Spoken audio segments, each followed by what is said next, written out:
it's probably the toughest part of playing in the NFL. You know, your body hurts at times. The games don't go the way you think they're going to go at times. But the toughest part is losing friends to this league, and it's not like your friends are gone, but you just don't get to see them every day, and it's a lot tougher. Guys move on, guys have families.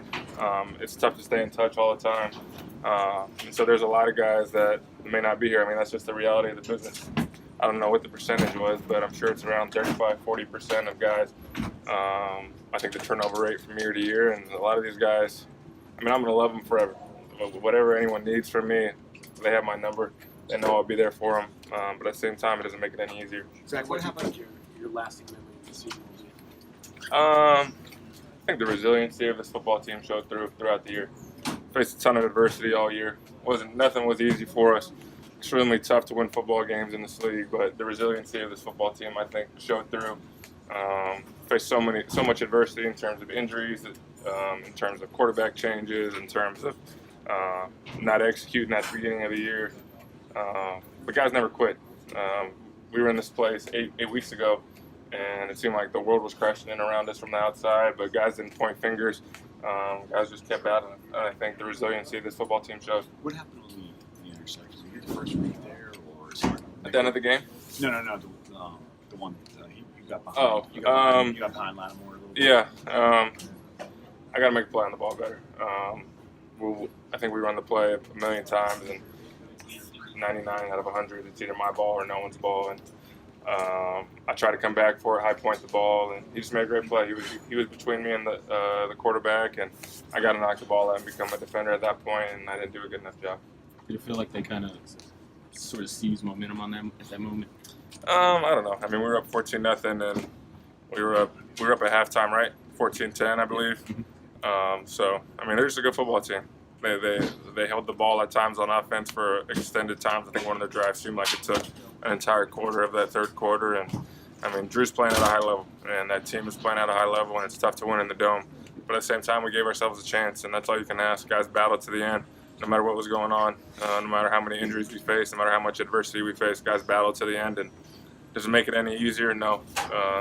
But playing with these guys has been the best part of it. It doesn't matter about wins and losses. It's about the relationships you build in this league. And there's so many guys that I'm going to have friends for life with from this thing. And I think that's probably the thing that I love the most. Zach, Brandon Brooks has had a great year. Your offensive line was really clicking in that first quarter, but the struggles with the offense seemed to coincide with Brandon going out with his injury. Yeah. How much did him leaving the line affect the offense? I mean, in my opinion, I think he's the best offensive guard in the league.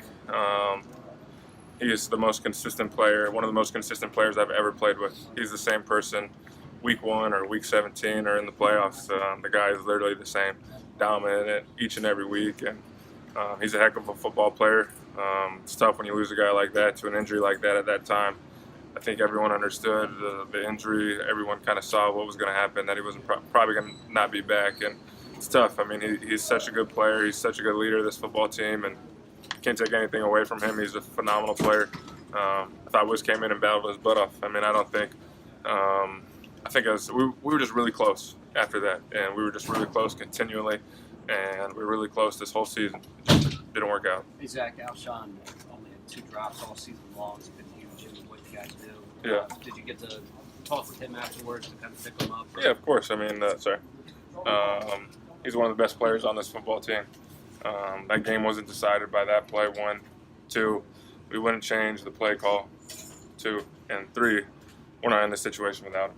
That's the bottom line. He's one of the best receivers in the league. Not many guys that are able to make plays continually like he does. And does he catch that ball 99 out of 100? Yeah.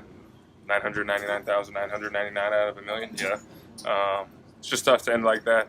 But at the same time, that play didn't decide the game. We had so many opportunities as an offense to be better, score more points, and we were up 14-0 and didn't score again. So it falls on us as an offense. We were really close all year, really close in this game to putting up a lot of points, and it's tough.